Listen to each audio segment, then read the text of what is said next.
Hi, and welcome back to the Spanglish Show with Nelson Martinez. Thank you for joining us again, and thank you for sharing this webpage on Facebook, and of course, right here where you're watching on the platform that everybody watches, Facebook and YouTube. Thank you again for tuning in. A lot of interesting people we're interviewing throughout the years, and they're going to go viral if they haven't already in some parts. We got retired judges. Well, you know the whole routine as you've been listening to if you follow us. But today, if you are a sports fan, and almost all of us are, and if you play tennis or have at one point or another, and if you don't understand the scoring, that's me. Nevertheless, we're going to have at this moment, a gentleman who has been here in this profession and is a New Mexican through and through, but moved. Let's let him tell the story. Welcome, Senor William Brown. Nice to have you. Thank you very much, Nelson. I appreciate you inviting me, and I'm excited to be here with you. Well, I know that you are an Albuquerquean, more or less. Where are you from? Yes, I was raised in Terra Maria, New Mexico. No me digas. Yes. No me digas, because I have a kinship in Terra Maria, or used to. He has since passed. Martinez, MG, Martinez and Son. He had it run on his barn as you pass Highway 84 to Chama. Yes. In Parkview area there. Yes, where Los Ojos. Anyhow, it's good to have you. Thank you. You're from Terra Maria. Yes. Yeah, I was... my grandmother, Casimira Sanchez, I was raised with her along with my sister, Polly. And we were there probably up to we left to Albuquerque in my 8th grade year. So at 13, and Polly was I was 8th grade, Polly was 7th grade, and we moved to Albuquerque with our mother, and I started school at Washington Middle School at that time. Here in Albuquerque? Yes. Washington. Yes. Wow, you are through and through New Mexico. Yes. And that's a change from, come on, up to Tierra Maria? Yes. Mother remarried, and then she settled in Albuquerque. That's amazing. Yes. But where did Mr. Brown decide to take off to? Puerto Rico? Yes, Puerto Rico. Puerto Rico came later in life. I was probably about 30, 31. And 30, 31. Early 30s. And so at that time, there's a company called Peterborough Wash International. It's the largest tennis management firm in the world. And I thought, I'm going to give it a shot and put in my application. And amazingly, I got hired. And that's when I did some training in the Woodlands, Texas. And then from there, I went to Puerto Rico for my first job assignment. And that job assignment per se, describe it a little bit. How excited were you first of all when you got that assignment? It was amazing because now I go, I'm introduced to the big picture of the tennis industry. So being here in Albuquerque during my 20s, I worked at Albuquerque Country Club as a tennis hitter, and then there was a club up in the Sandia Mountains owned by the Abruzzo family. Yes. Yeah. And so there was 2 courts. I taught there for a little bit, bounced around. Albuquerque was a high school tennis coach at Manzano High School. And I decided, I said, God, and some of my friends who are still here, like David Pitts, who's the director at 1001 Country Club, I was able to, as an experienced player, I probably would have settled into something here in Albuquerque. But I thought, you know what? There's a whole world of tennis out there, and so when going back to the question of how I lined up in Puerto Rico, so they gave me my first job assignment there, and it was quite exciting because the whole ambiance of Puerto Rico, and I felt real comfortable with the culture because being from New Mexico. And me being also Latino, William Brown Sanchez, I felt real at ease being in that culture, with the Puerto Rican culture. So you're Willie Brown Sanchez. Yes. So where did Brown come from? Brown, my dad is from Alabama. And Alabama. I got to tell you a story about somebody from Alabama in a minute here. Okay. So I was selling my chile in El Santuario. En Santuario. And this lady from Alabama. I'll tell you that in a minute. But hey, as a matter of fact, it's a good time to take a quick break here because we've got a lot of things to talk about and only a certain amount of time. William Brown Sanchez, he's with us today, and he's well, I'm going to tell you, if you haven't guessed already, he's a tennis pro. Y se fue para Puerto Rico a aprender cómo se habla, more or less. Just swing that, what do you have really officially called? The badminton, that's all I started with, is badminton. The tennis racket, no? Yeah, does it have a special name? It's a tennis racket. Just plain and simple tennis racket? Yeah, plain and simple tennis racket. And so why is it such a big deal when these divas break their tennis racket when something they don't like that the ref call? Yeah, I mean, everybody has a different type of temperament, and it won't take long before they'll get upset over, a line call or they're not too happy with the chair umpire, and sooner or later, 2 or 3 rackets will start slamming the ground. Slamming the ground. Yeah. Well, I'm anxious to hear all about it, and there's a lot to tennis that we don't know, and so hang tight, and we're going to be right back after this message. Hi there. The Spanglish Show with Nelson Martinez proudly welcomes our new sponsors. That's right, La Mexicana Tortilla Company. Oh boy, it'll bring you the greatest food and taste and service every time. Thank you to you and Flor de las Flores Dispensary, your go-to spot for care and good service. Thank you. Gracias for supporting our show and community. Really nice to hear that. Stay tuned and stay connected.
Well, welcome back to the Spanglish Show with Nelson Martinez. As I was saying in prior episodes, I'm the guy who used to bring you the news with Diane Anderson on Channel 7. And I've since retired many years ago, and, you can't sit still. So here we go with a podcast, joining at least 24 million other podcasters. But hey, we're here to give a little New Mexico voice, or a little voice of New Mexicans to the internet. And that's what we're doing. We're just locating by the dozens people who would like to have or share their story. And one such person today, as I just told you about, is William Brown Sanchez. Mira, aquí está con nosotros. Thank you. Welcome back, Mr. William. Thank you, Nelson. Yes, sir. William is what you go by.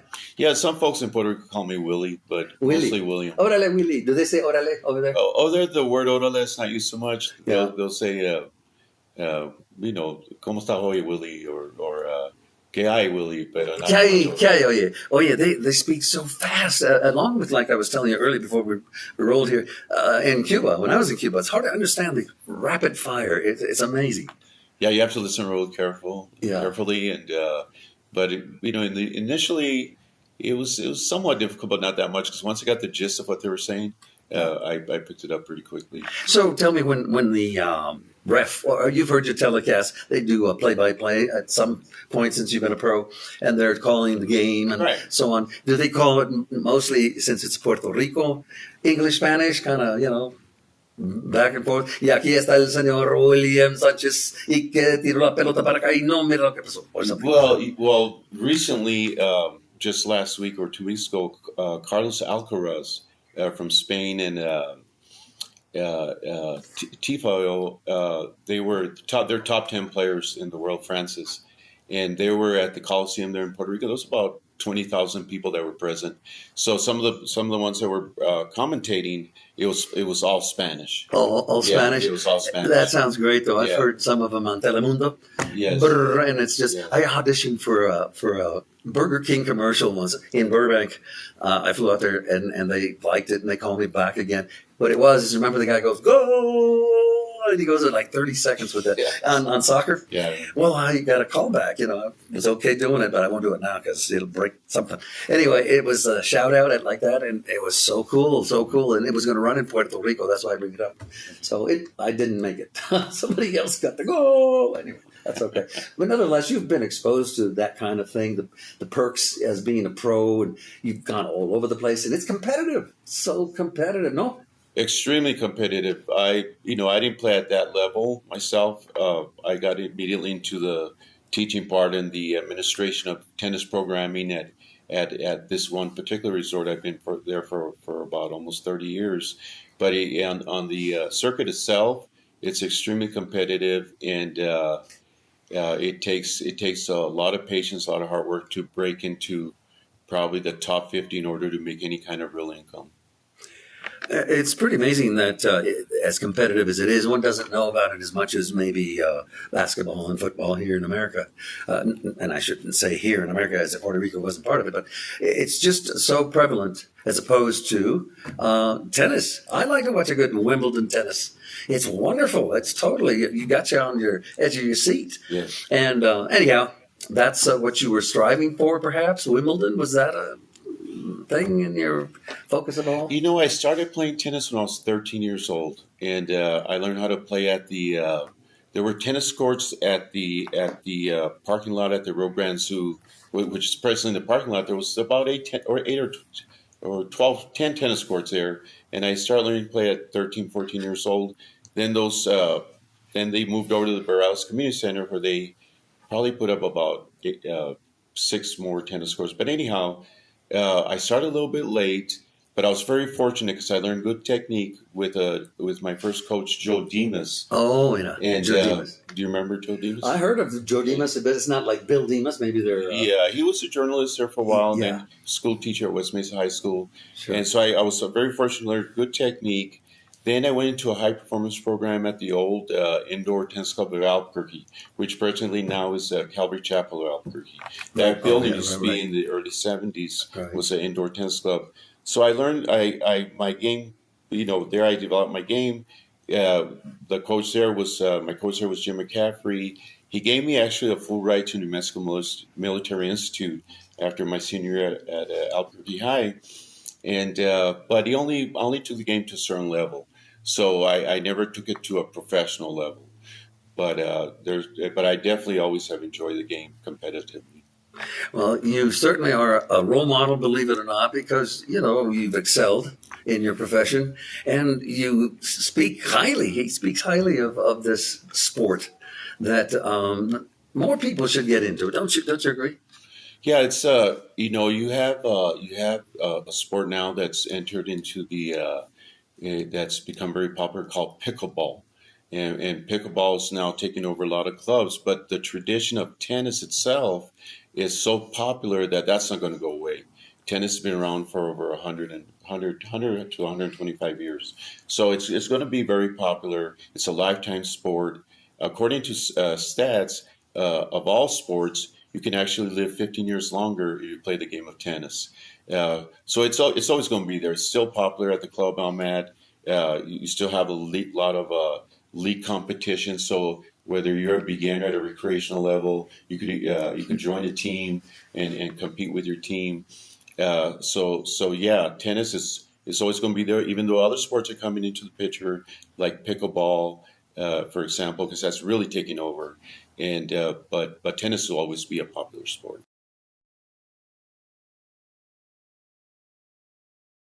Hi there again, and welcome back to the Nelson Martinez Spanglish Show. It's actually a little Spanish, a little English, suit yourself. We're having a great time. We're having so much positive feedback. We've only been on the air since Thanksgiving of 2024. Imagine that. Already we've got all kinds of followers, all kinds of views. So we appreciate it very much. And we've also picked up some sponsors. Just a 15-second commercial to tell you about the things that are happening that are good for you. Más o menos, just so you'll know. So if you want, by the way, have a business you want to promote, come on board. You're more than welcome. And you're going to reach a lot of people with your product. Okay, thank you for tuning in as well. The Spanglish Show with Nelson Martinez is a video podcast that features interviews with prominent people. A former news anchor for Channel 7 in Albuquerque now hosts this show to share his insights and conversations with a New Mexico and worldwide audience. Okay, welcome back to the Spanglish Show with Nelson Martinez. I think you remember me from Action 7 News many, many years. The Spanglish Show with Nelson Martinez. With guests like Noberta Frescas, Val de la O, New Mexico musicians and artists, politicians, judges, actors, and more. Hi, and welcome back to the Nelson Martinez. Well, it's actually called Spanglish Show. We didn't come up with that idea. It's all over the internet. But this one's unique as it's called the Spanglish Show with Nelson Martinez. You remember me from the old broadcast days, Action 7 News. We're back. Can't sit still in retirement. We're joining 24 million other podcasters. But ours is unique because we have people, guests that we're talking to or with whom we're talking. And this fella is so talented. He's a pro tennis player or retired. Are you retired, sir? No, I don't want to retire. There you go. Well, anyway, we're going to hear from him because he does have great stories. We've been listening to, his dad is from Alabama, his mother's from Tierra Maria. How did that come about? How did they make that connection? Dad served in the Korean War and the tail end of it. And Mom was... She had moved from Tierra Maria to Albuquerque, and she was a young waitress. And, she's a waitress at a downtown cafe. And apparently that's where they first met. And as the story goes, she got invited to the movies. And then from there, things blossomed for them. Que bonito, as we say. And so fast forward to the tape, really. How did you end up getting interested in tennis, of all people? I mean, you started out in Tierra Maria, and that's farm stuff, right? Right. And then here we go. You're a tennis pro. Tell us a little bit about the competitiveness, how that has evolved at this stage of the game. But any color you can throw in there about what in the world interested you in this back and forth, and the scoring. You got to explain that scoring. Sure. I think, initially... there was not a lot of options for me after, this love for basketball and football, but yep. I just wasn't probably at that time of being 13 or 14. I just wasn't, even though I thought I could compete with the other 13, 14-year-olds, I just simply could not. So then tennis just came in at the right time. And I was super fortunate because I learned the technique early with my first coach, Coach Joe Demas. And Joe Demas. All right. And he was a self-taught player.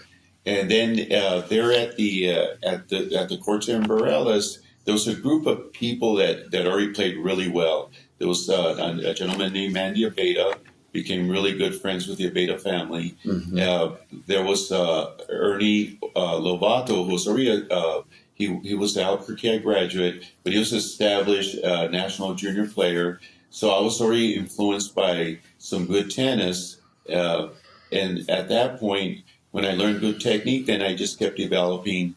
I had a second coach named Jim McCaffrey, and as I moved into 16, 17, 18, and my game just simply developed and developed and developed. So then I became an established tennis player. And then the game, as the game went forward and years went by, well, my interest then moved towards coaching, and then this opportunity I had with this management company. But as the years come along, the game has changed drastically. It's a more physical game. I was going to ask you, how did it evolve since you started playing? In my time, you had the wooden racket. The physicality wasn't, you didn't train as much off the tennis court as much as just hitting a ton of tennis balls. Sure. You could spend 4, 6, 7 hours just hitting a tennis ball, but it moved into a very physical sport where now today's players, will spend 4, 5, 6 hours just on physicality. Sure. So kind of like a CrossFit athlete, they do a lot of that type of work to make them stronger. Because why? The rackets now are no longer wood. That's right. And the strings are no longer your softer nylon strings. You have some strings that are made of real strong type of graphite and other materials that make that ball move really fast. So a lot of it, and now the tennis court, this game is moves. The ball is hit so fast and so hard. Now what the industry has to do is slow down the bounce of the ball, so you don't have a 1 or 2 ball rally. Yeah, so it's really changing, and it's just gotten faster with the rackets and the strings, and then of course them having to slow down the bounce of the ball so people can enjoy a longer rally. That is an interesting and fast game, like you say. And I remember this one lady player, and I don't know her name right now, but you might know. She always had this, grunt every time she hit the ball. It became so annoying. And they even called her on it, or at least the coach said, can you kind of mellow her out a little bit? Do you remember her? Yes, there was several. One was the one that kind of started was Maria Sharapova. Yeah. She's a Russian girl. Yeah. That's beautiful Russian girl. Yeah, she was. Who actually won a couple of Grand Slams. But then Serena Williams, Venus Williams, and then the ladies tend to grunt more, but also the men. So it just they're throwing so much effort into each swing that most of them will be grunty. Yeah, but this one really every time, and it was loud. Yeah, she went over the top. But nevertheless, she was a good player. Yeah, she was. But anyway, so tell me about your competitiveness again. It's at fever pitch sometimes, huh? How you have to be on the ball, in shape. No question about it. Did you find yourself with that competitiveness as well? Yeah, I was extremely competitive. As a youngster, you play your age group in your age group division. So I had to immediately start in the 14s. Wow. Because I started at 13. So early success wasn't very good. So you already played against kids that have been playing since they were 6, 7, 8. Yeah. But because of my enthusiasm, my hunger for the game, and for all the time I spent hitting the tennis ball, by the time I reached 16, 17, 18, I turned the tables on a lot of the same kids that I was playing at 14. And it was just a desire to compete, and probably one of the highlights of this time of competing was I was probably about 19 years old, and there was a tournament at the 10-1 Country Club, and so the players that entered this at that time was the 21 and unders who were already in that college age, and I was unseeded, and there was Division I players from Arizona and New Mexico. And probably one of the only times I had an article in the newspaper, and so it was a blast because I beat everybody, and it was quite exciting to have that feeling of beating players that are pretty good. Oh man, that is a good little story. And so, and again, we're speaking with William Brown Sanchez. I like that. William Brown Sanchez has a little magic to it, I think. Rolls off your tongue very well. But anyway, we're asking him a lot of stuff about advice and how he handles the role model end of it. You started to teach now. We went from playing to coaching. Yes. And what made you do that? You get to a certain age, and in my case, in my 20s, I had various jobs in Albuquerque, but there was still a hunger to know what was like out there. And when I got this opportunity and I was hired by Peterborough Washington International, then they opened the whole world of tennis to me. And then you start to learn the ins and outs of administrating programs at resorts, which is quite challenging because you have a member-based, non-member, hotel guest. And so you have to provide the highest level customer service to each one of these folks that are at your resort, and you learn a lot about administration. You learn a lot about programming and satisfying the customer. So are you kind of retired? But you said you're going to keep playing. Yeah, I'm still employed by Palmas Athletic Club in Humacao, Puerto Rico. Yeah, and so now my role is many different roles from promotion, from running activities. When I get back, I'll do March Madness, the March Madness activity. Oh yeah. We have monthly activities. I work with the juniors. I string rackets. I'm actually a commentator for double matches that we have there at Palmas, and I'm just kind of spread out everywhere now that I have a lot of experience. Well, that's great. Yeah. That's great. You describe, or can you describe the mood? I guess I'm trying to say, okay, I'm in Puerto Rico. I've been there for a while. I go to tennis matches. What's the difference if you have a tennis match there and somewhere wherever you've played? And here, you have 4 major Grand Slams. Yeah. The top of the flight tournaments in the world, and they are. You start off with the Australian Open in January. That's it. Then you move into the French Open in May. Then you have Wimbledon, which is it is the most popular tennis tournament in the world. Sure. And then you finish with the U.S. Open in Queens. And the ambiance. I've been to the U.S. Open. The ambiance, the atmosphere, it's at a whole different level. The excitement and the star players being there, and it's a whole different crowd. It's a whole different type of crowd, and every crowd has their mannerisms. At the U.S. Open, people don't care if you're hitting the serve. At Wimbledon, you're definitely real proper, and you don't make noise while they're hitting the ball, and the Australians are, the Australian folks, they're kind of in between. The French people, kind of quiet but very exuberant when players make good shots. But I was an editor, videotape editor for NBC News out of the Boston Bureau for 3 years. And in that time, the America's Cup was held in Newport, Rhode Island. Right. So I was assigned as an editor, video editor. The ambiance, it's incredible. Super rich folks are successful people in their sports thing, with yachts, with this and that and the other. Unbelievable. Yeah. So that's the kind of atmosphere you were in, más o menos. Yes, where I'm presently at right now, it's that kind of atmosphere, because you have it's a country club with the golf courses, 2 golf courses, 20 court facility, a beach club, a yacht club, and it's right on the the physical setting is beautiful at Palmas Mar. It's right on the ocean, and yes, you're definitely surrounded with that type of. That's very cool. Well, let me tell you again, we're with William. And I always want to say right away Sanchez, but it's William Brown Sanchez. Yes. We'll talk about the Brown thing after a while. I mean, why did you get? Who said? Well, your mom, I guess, your dad. I'm going to call him Brown. There's a story behind that, right? Right. Because I know some Browns, and they're as Hispanic as they come. Very good. So, at any rate, what I'm trying to say is we're going to be right back here. We're at Mark Padilla's studio in Albuquerque. He's a wonderful person, executive producer for the show here, the Spanglish Show, and we appreciate being here in his studio. It's a wonderful studio.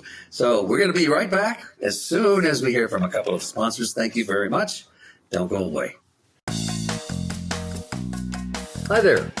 The Spanglish Show with Nelson Martinez proudly welcomes our new sponsors. That's right, La Mexicana Tortilla Company.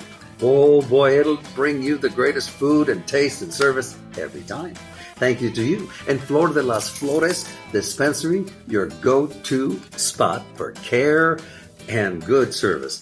Thank you. Gracias for supporting our show and community. Really nice to hear that. Stay tuned and stay connected.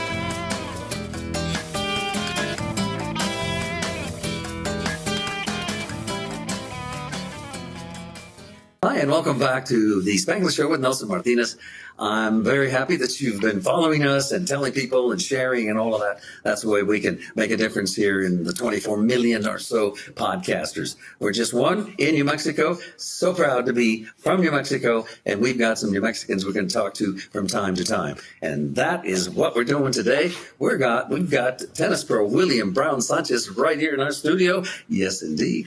Good afternoon once again. Good morning, good whatever, wherever you're viewing this. Good to have you here. Good to have a pro in the studio. Thank you for coming. We talked about the name Brown, and when we went to break, we said, let's find out about this Brown business. I know some Browns, but they're Hispanic. So where does Brown come from? Brown is the side of my dad's family was Brown and Cox, so they originated in Alabama and Georgia. And so that's the Brown family on my dad's side. And you're sticking to it. And the Sanchez obviously is from New Mexico, and my mother. Up in Tierra Maria, you were saying. And that was Sanchez Velasquez. But in Puerto Rico, it's interesting because when you sign for anything in Puerto Rico, they always ask you for that second last name. Oh, that's right. Yeah, it's very interesting. So, here it would be William Brown, but then they'd always ask me. So then, the William Brown Sanchez just kind of stuck. That's it. Cool. You've enjoyed your carrera, ¿verdad? Right. There you are from Tierra Maria. And did you ever think you'd be amongst the pros? Yeah, not knowing that tennis didn't exist in yes, it's been quite a dream. But I just thank God for all this opportunities that I've had. Yeah. Because it doesn't mean that I wouldn't have been okay just living in Tierra Maria, doing something in Tierra Maria, sure. Maybe. But the fact that I was able to meet key coaches that taught me how to play well. Oh yeah. I'm very grateful for that. And Joe Demas was very much a big part of my life. He passed about a year and a half ago, and I really miss him. But I was very fortunate to have certain people influence me. That's the secret of success per se. It just kind of melds in with everything else you do. You realize the people you've met, the influence you've had from so many pros in their field. And you're one of them for sure. You come from a small town like I do, and you meet so many cool people in your profession that they rub off on you somehow, huh? Yes. And who's the most influenced, or a person who influenced you the most, you think? Can you think of it right off the bat? I know there are many. Yeah, there's many. But working for Peterborough International, those some directors that influenced me to really understand the industry. And one gentleman, Bruce Hawsey, Ted Murray, that were longtime employees of Peterborough International. They just, they schooled me in the ins and outs of how to be a better professional and in that type of environment. And very patient with me. And they helped me grow in my profession. So I went from just a regular tennis professional to a head pro, to a director, to outsourcing facilities, and they're a big part of that. The administrative professional side. In terms of playing, just my coaches who taught me well, Joe Demas, Jim McCaffrey. Those are the ones that influenced me. One was learn the technique well, and the other one was work hard at improving the game. That's a wonderful story because influence is everything on youngsters that have a keen interest in anything, broadcasting, or in your case, the professional tour per se, and how to get there.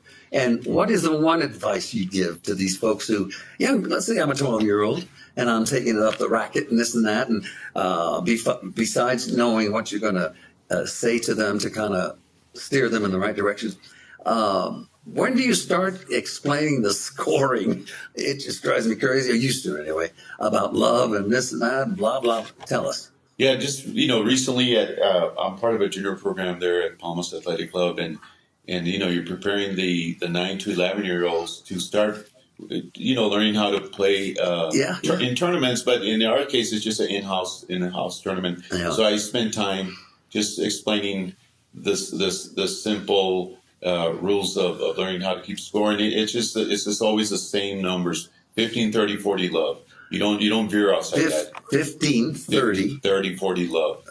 15, 30, 40 love. Oh, excuse me. 15, 30, 40 game. Yeah, and love is for zero. You don't say zero. That's right. Yeah, you say love. You say love. Love means really zero. But it's a traditional thing for years that Wimbledon basically started all this. Yeah. Is they use the word love as zero. So it's 15, 30, 40 game, and you always start with love as zero. So okay, and so then they would say your opponent scores one or whatever. Well, if you and I are playing, Yeah. and you're serving to me, Yeah. and you win the first point, and we're using the numbers 15, 30, 40 game, since you won that first point against me, you would say 15 love. 15 love. Now, the second point, I win it, then it's 15-15.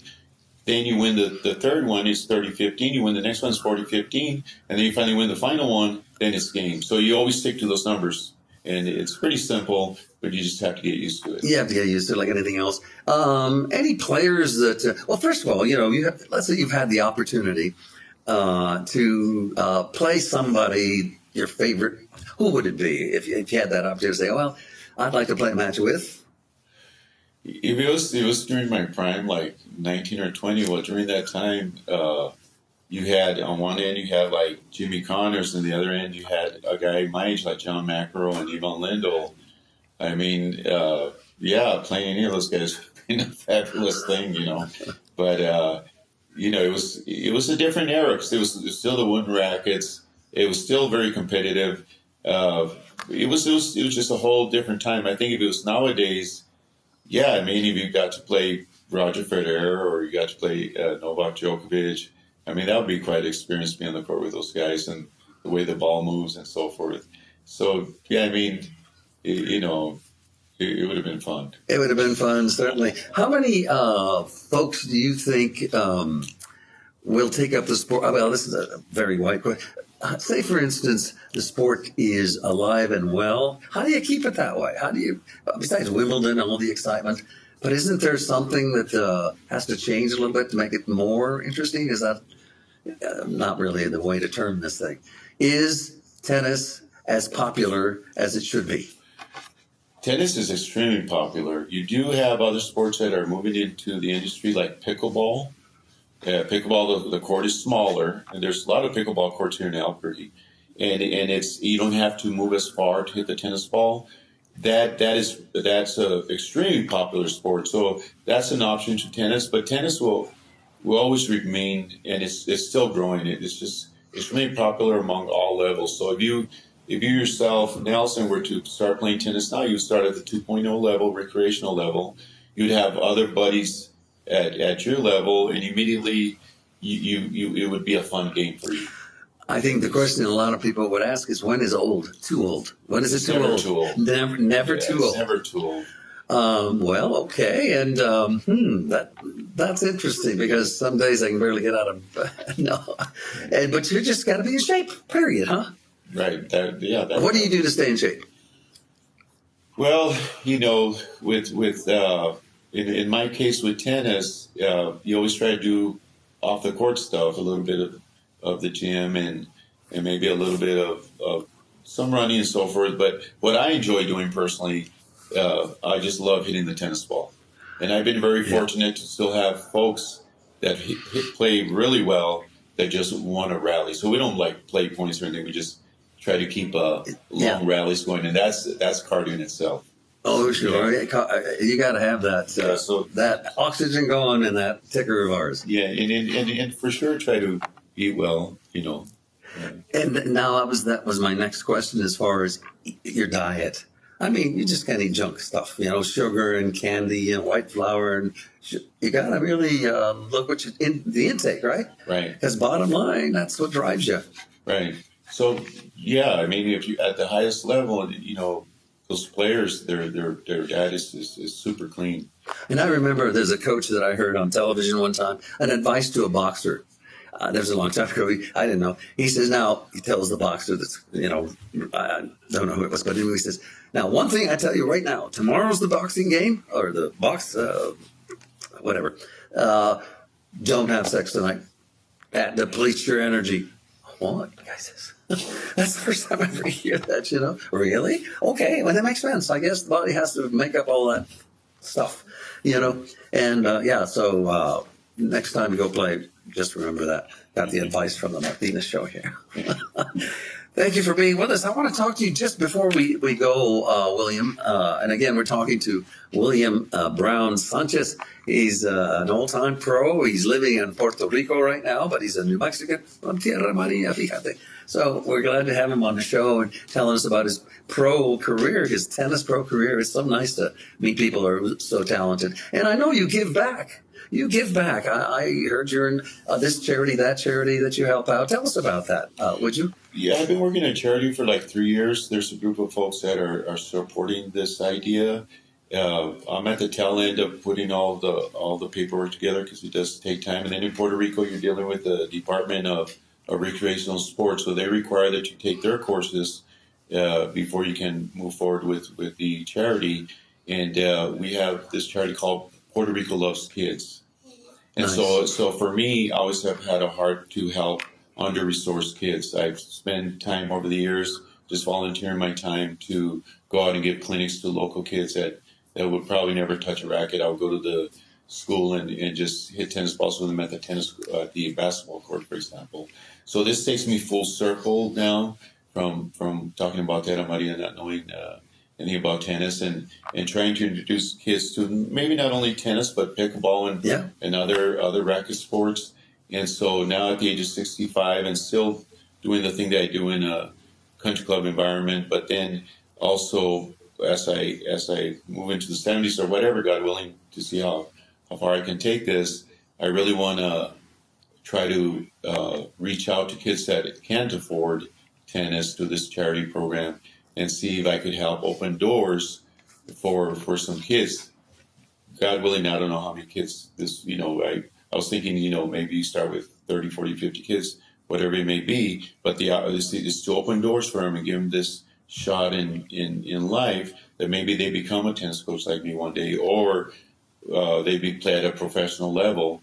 But just as myself, who was very fortunate to go from TA to Albuquerque and have key coaches that taught me how to play. Sure. Now I want to kind of circle around and give back through this charity program that we're trying to put together. So William, or Willie, like they call you in Puerto Rico, you say Willie Brown Sanchez. Look at the camera there. Talk to that kid that's listening to you and is thinking, well, is this something I want to get into? What do you tell him? Look right in there and tell him.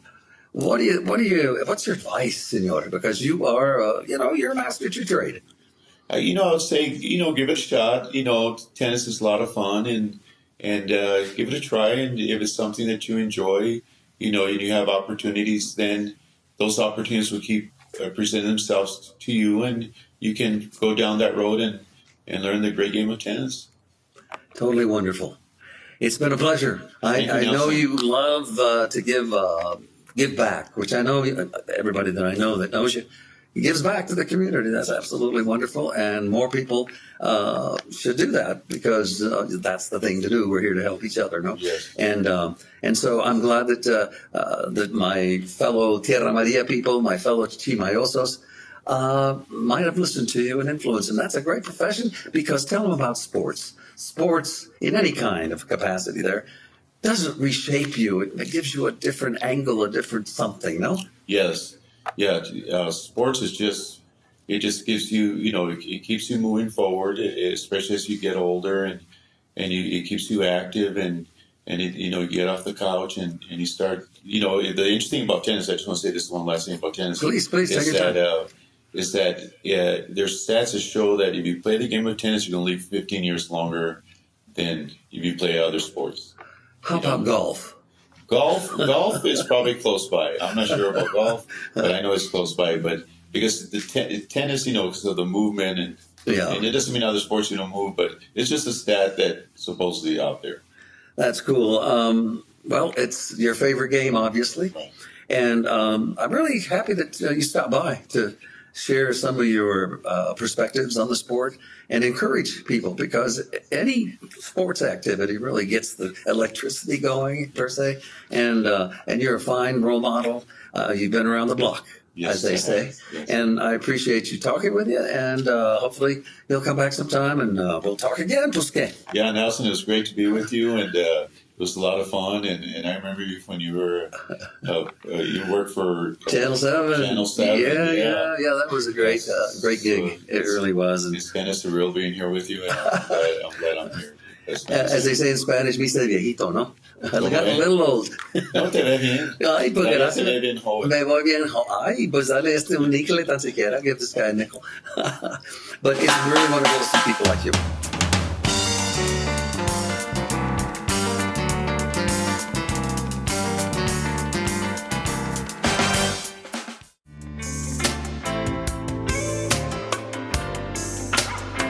The Spanglish Show with Nelson Martinez, a dynamic new video podcast series highlighting successful and influential figures from Albuquerque. The show dives into topics such as success, music, politics, and art, offering engaging conversations with notable guests. Drawing on over 17 years of experience as a news anchor for KOAT TV Channel 7, Nelson brings a seasoned perspective to his hosting.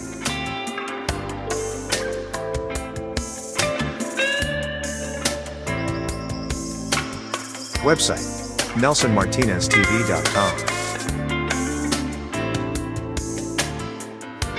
Coffee cups available for only $20.